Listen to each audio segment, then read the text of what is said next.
could act as really fool the entire German army. It sounds like a Hollywood plot, but in the summer of 1944, a secret U.S. Army unit, comprised of artists, sound engineers, and yes, actors, did just that. This is the incredible story of the 23rd Headquarters Special Troops, better known as the Ghost Army.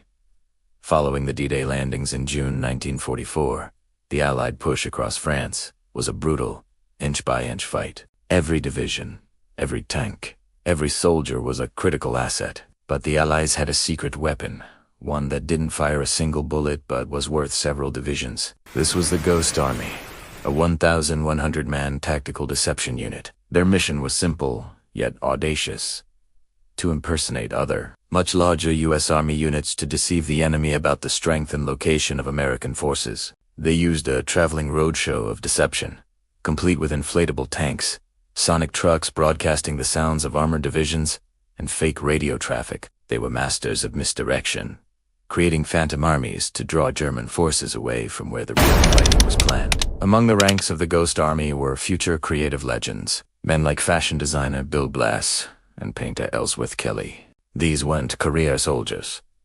They were artists, architects, and advertisers, recruited from art schools and ad agencies in New York and Philadelphia. Their commander, Colonel Harry L. Reeder, understood that creativity was their greatest weapon. They were split into several components.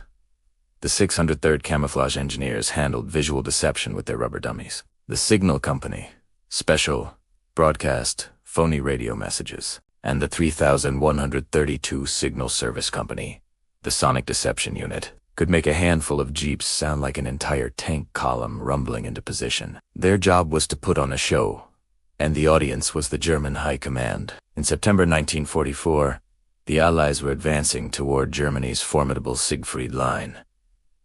The real American force, the Ninth Army, was preparing a major assault near the German border. To give them a tactical advantage, the Ghost Army was tasked with one of its most daring deceptions yet, Operation Bettenberg. The plan was to create the illusion of a massive American buildup in a completely different sector, miles to the south, near the city of Luxembourg. The goal was to tie up German defenders, convincing them an attack was coming from the south, while the real Ninth Army prepared to strike with minimal resistance. It was a high-stakes performance. If the Germans saw through the ruse, not only would the Ghost Army be wiped out, but the Ninth Army's real attack would walk straight into a prepared ambush. The men of the 23rd moved into position under the cover of darkness. They deployed hundreds of inflatable Sherman tanks, artillery pieces, and trucks, carefully spacing them to look like a staging area for a full armored division. From a distance, even through aerial reconnaissance photos, the rubber decoys were indistinguishable from the real thing. To add another layer of realism, a few real tanks and trucks would drive around the area, creating authentic tracks in the mud for German spy planes to spot. The visual artists of the 603rd even painted fake unit insignias on their vehicles and sewed phony patches onto their uniforms. They would then swagger into nearby French towns, letting slip details about their upcoming attack to locals, knowing that German spies were everywhere. Meanwhile, the sonic wizards of the 3132 Signal Service Company went to work. From speaker trucks hidden in the woods, they blasted a meticulously curated soundtrack of deception. The sounds, recorded at Fort Knox, were a symphony of war. The clatter of tank treads, the shouts of officers giving commands, the rumble of engineering battalions building pontoon bridges across the Moselle River. These sounds were broadcast for miles, playing day and night, simulating the constant activity of a 30,000-man division preparing for battle. At the same time, the radio operators transmitted a complex web of fake messages, mimicking the communication patterns of a real divisional headquarters, all designed to be intercepted by German intelligence. For several days, the performance continued.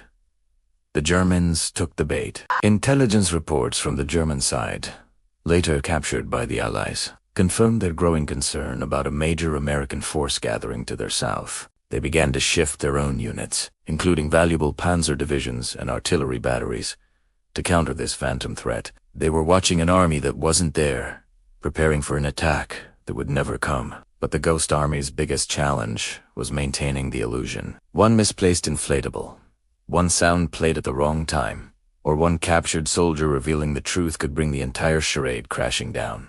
The men lived in a constant state of tension, performers on a deadly stage. Just as the real Ninth Army was about to launch its attack, disaster nearly struck. A German patrol stumbled dangerously close to one of the sonic deception outposts. A firefight erupted. A small but potentially catastrophic engagement. The Ghost Army soldiers were only armed with their personal rifles.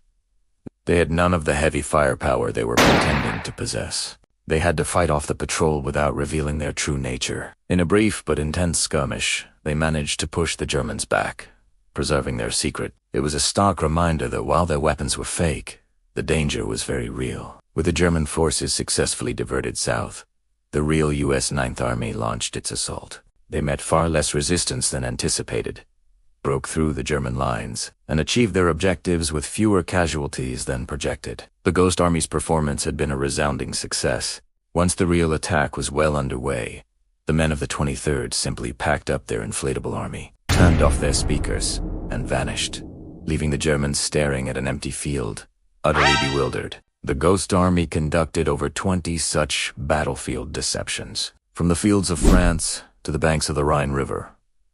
It's estimated their actions saved between 15,000 and 30,000 American lives. Their existence was kept classified for more than 40 years after the war. For their extraordinary service, the unit was finally awarded the Congressional Gold Medal in 2022. It was a long overdue recognition for the artists who used their creativity, courage, and ingenuity to fool the German army and help win the war.